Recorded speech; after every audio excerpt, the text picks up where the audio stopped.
welcome to the weekly meetup, guys. So as usual, I'll give a small recap of what's happened over the last week. But this meeting, I'm going to do something a little different.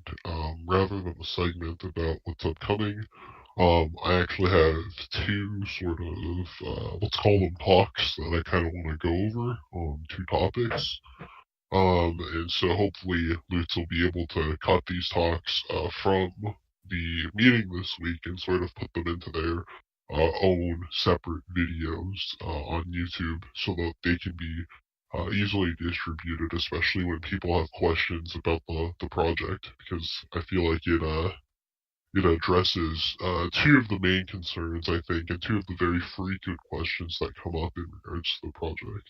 So the first talk that I wanted to talk about relates to the sidechain that we're working on, Novusphere and EOS. And the second talk that I wanted to focus on was the censorship and liability of certain content on the blockchain. So this is something that's somewhat already been discussed in my community, and I've already written an article about it. But I wanted to go into a little bit more detail in regards to it. So, first I'll start with the recap. Finally, at the start of this week, we are finally done all the major refactoring that's been going on. There's been a lot of refactoring over almost like the last 2 weeks. So we had some refactoring I had to do with the UI and sort of the main functionality term, and now we've had some refactoring in terms of its reusable, so that it's reusable in other projects. And speaking of other projects, this refactoring that's recently happened has made it a lot easier now for other code bases, such as, for example, the anime project that Code Blue is working on to reuse this code. So I'm expecting sometime next week, he'll probably have an update in terms of what's been going on in terms of development for that, and probably something new to show everyone. Some of the other things that I recently added is, so this is going to sound kind of vague, but I'll go into it once I get to my talk about censorship and liability. So it's something I call the decensorship logic in terms of posts. And so basically it's an automated system that's built into the client UI, and if it detects that a post has been censored, so I'll get into what that actually means. It then tries to find a fallback mechanism to decensor the post. So in terms of user experience, they don't actually see any of this happen. It's just as if they see the post as if it was never censored in the first place. But just to add some clarification, when I say a post has been censored, I don't mean that it's been moderated.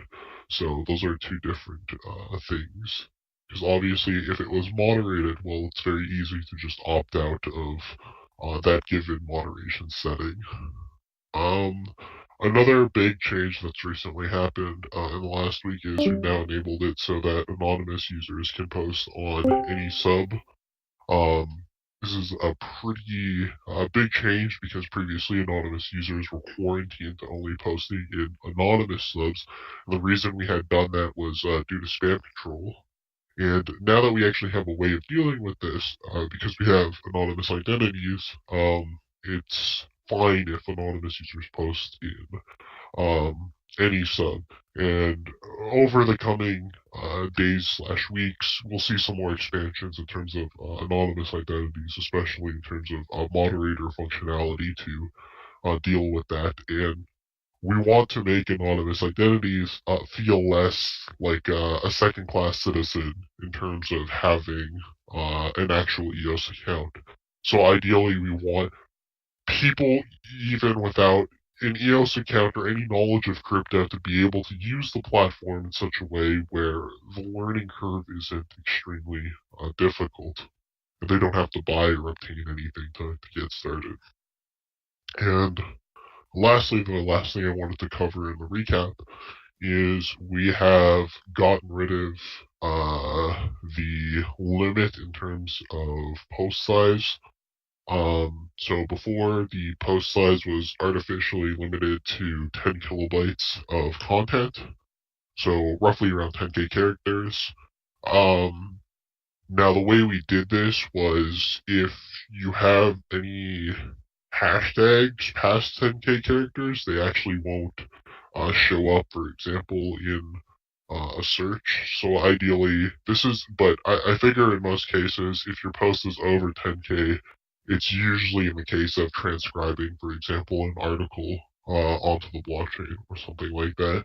Now, this only actually applies to opening posts of a thread. So if you're replying to a thread, you still have the 10k restriction, and the 10k restriction comes from the code that's in the EOSIO form contract. So it's currently not really something that we can edit ourselves, but if there was a big enough demand, obviously we could move to a different contract instead of using the standard EOS form contract.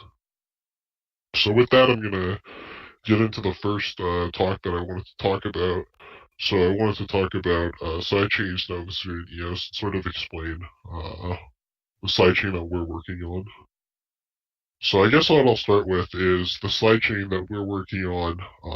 Its main purpose is to add fungibility to EOS, and so this is a big problem that suffer from.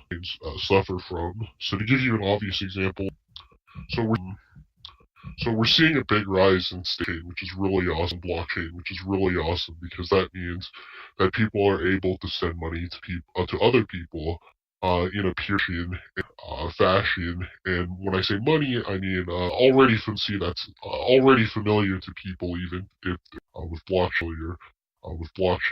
So, for example, in the case of Ethereum, you have DAI, which is a stable coin that's dollar, the U.S. dollar. But it follows a peg, but it follows the U.S. dollar. So what anonymity and fungibility adds to this, for example, is if I have this stable coin, like let's say I have, so sorry, I've been corrected in chat. Yes, it's collateralized. That's the correct way to put it. So say I have 1,000 DAI, and I want to send you 10 DAI, so $10. Um, when I go to make that transaction, because the blockchain is transparent and it's not anonymous in this case, you can actually see my remaining balance of 990 DAI. Unless I've split it up over multiple addresses ahead of time. And even then, there might be some degree of taint over how I've split it up. So unless you're very technical in terms of understanding how blockchain analysis works, it's very easy to taint addresses and link an identity between addresses. So this is very problematic, right? So, for example, imagine you're a very well-off individual. So imagine instead of $1,000, it's $1,000,000. Well, maybe you don't want everyone in the whole world knowing you have $1,000,000, right? So if you send someone $10, you might not want them to know that, oh, I have $1,000,000. So this can be very problematic that we don't have this anonymity. And then as for the fungibility aspect of it, we have what's called tainted coins in Bitcoin. And maybe this doesn't exist so much in other blockchains, but I think a really good example of it is the case of Ethereum. So in Ethereum, there was an incident a while back where a smart contract was hacked, a bunch of Ethereum was stolen, and they essentially did a hard fork to remove these tainted Ethereum, these tainted coins out of circulation. And so the way they do that is they discriminate against a particular address. And so in the case of Bitcoin, for example, if you have tainted coins and let's say these coins through blockchain analysis have been associated in some sort of, let's say, illicit activity, and then you go and send those coins to maybe something like Coinbase, which actively engages in blockchain analysis, then they might start scrutinizing you and asking you, well, where did you get these coins from? And you might have to prove a lot of things to them, and they might sort of bar you from your money or make it very difficult for you to gain access to your money if that's the case. So in fungibility, for example, if you think about it in terms of cash, it's like, well, if I'm paid $20 and then I take that $20, I pay it to someone else, the person I pay it to doesn't have a history of who that $20 of like where that $20 came from. They don't have any of that additional information, so it's fungible in that sense that $20 is $20, or the joke one Doge is one Doge. So this is why anonymity and fungibility is so important in the blockchain, especially as we see it starting to grow in terms of a means of paying people and a means of commerce. So what the sidechain that we're working on addresses is it brings anonymity and fungibility to all assets on EOS. So this is really important. I want to highlight that our goal here isn't just to bring fungibility to Atmos, which is the coin associated with our project. The goal is to affect all of the EOS ecosystem, and for all of the EOS ecosystem to benefit from what we're doing. So the way this works is when you have a sidechain, it's very easy for the sidechain to monitor what is happening on the main chain. So the main chain being the EOS mainnet. But what isn't easy to do is, well, the EOS mainnet doesn't know anything about this sidechain because, well, obviously the EOS mainnet can exist entirely without the sidechain, whereas the sidechain is dependent on the EOS main chain. So what this means is that implementing moving coins to a sidechain is very easy because, again, the sidechain is monitoring what's happening on the main chain. What's not easy is moving coins from the sidechain back to the main chain. So if we look at other projects and we look at how they handle this, a good example to look at is the Rootstock project in the Bitcoin space. So what Rootstock is it's basically a smart contract platform. But it's on Bitcoin as a sidechain, and they use the same Ethereum virtual machine, the EVM. But instead of Ethereum, they use Bitcoin as their primary currency. So when you move coins to the Rootstock sidechain, you're moving Bitcoin. But okay, so the interesting question here is, okay, so how do they handle moving back these coins from Rootstock back to the Bitcoin main chain? Now, the way they currently handle that is they use a federated system. So what this means is there is a board of people that have been selected. And when I say selected, I don't mean in a decentralized fashion. Nobody really chose these people. It's a centralized board of people. And essentially they have a big multi-signature wallet. And so when you want to move coins back from the sidechain to the main chain, they have an automated piece of software that these people are running that sort of monitors the sidechain and then will sign the multi-sig transaction to release these coins on the main chain. So the way we handle this, and the way Atmos ties into all of this, is when you go to move your asset back from the EOS sidechain to the main chain, validators instead of this federated board determine whether this is a valid request or not. So the way this happens is when you have funds on the sidechain, first you make a transaction which destroys or burns the funds on the sidechain. So you've reduced the supply of that particular asset on the sidechain. And then what you have to do is you make another transaction on the mainnet, which is a claim for these burned funds. So you're now asking for these funds to be released to you on the mainnet.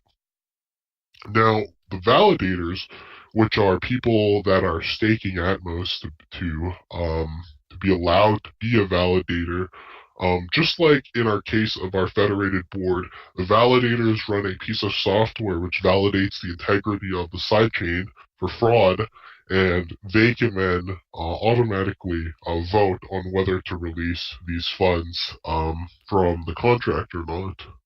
And then the incentive model that ties into this is that when an asset is moved to the sidechain, a small fee can be deducted from it, and when an asset is moving back from the sidechain to the main chain, a small fee can be deducted from it.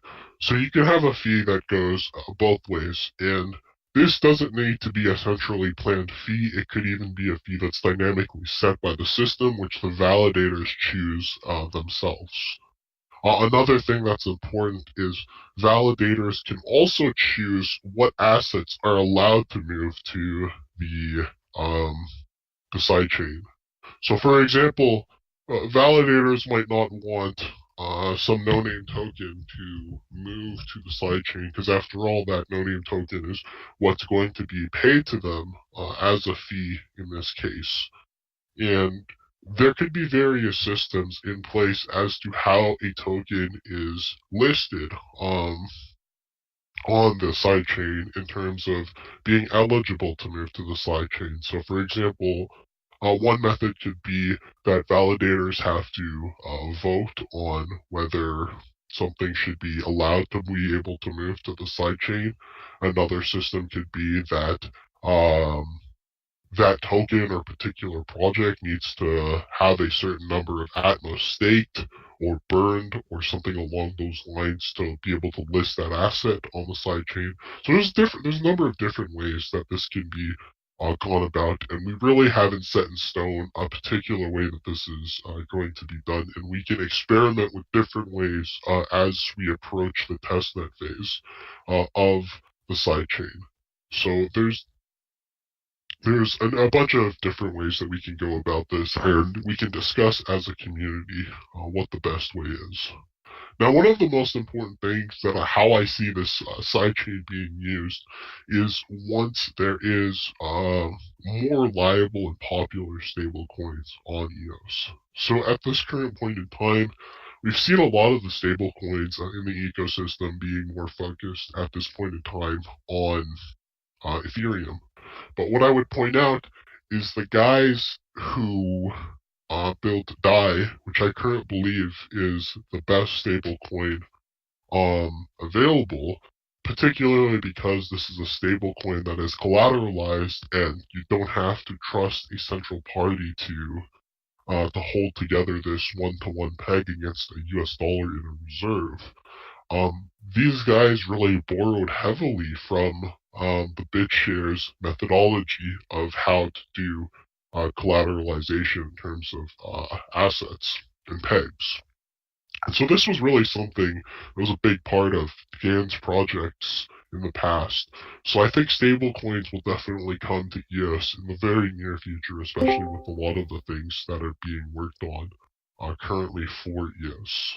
So hopefully our sidechain project can bring a fungibility and anonymity to this, because to me, for example, when you have a stablecoin that has a transaction time of 500 milliseconds and has very fast settlement to the point of where settlement occurs almost within the same amount of time it takes to do a credit card transaction. The only thing you're missing from that to essentially have true digital cash, and when I say digital cash, I mean digital fiat cash, is the anonymity and fungibility aspect of it. But most importantly, because this encompasses any possible asset, you could even have, for example, gold-backed assets, or even tokens like EOS itself, or Atmos, or whatever token you want in the EOS space. So I think that covers the majority of what I wanted to say about how the sidechain works and what Atmos's core role is in terms of the sidechain. So now I want to move a little bit to the topic of censorship and liability.